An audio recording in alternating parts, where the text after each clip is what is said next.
দাঁড়া দাঁড়া দাঁড়া।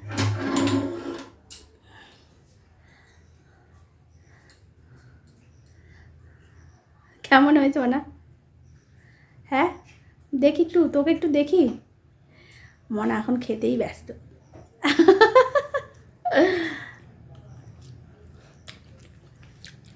ভালো হচ্ছে তো? চলো।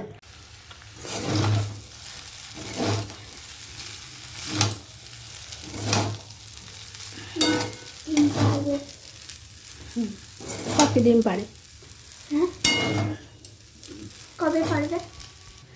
আচ্ছা সোহাগ, খেচর প্রাণী কাকে বলে বলতো? যারা উঠতে পারে তাদেরকে খেচর প্রাণী বলে। উদাহরণ? পাখি। পাখি? কি কি পাখি উঠতে পারে? সব পাখি মোটামুটি উঠতে পারে। সব পাখি উঠতে পারে? আচ্ছা, উট পাখিটা উঠতে পারে না। তাহলে সবচাইতে বড় পাখির নাম কি? উট। উট পাখি। আচ্ছা তার জন্য উঠতে পারে। আচ্ছা।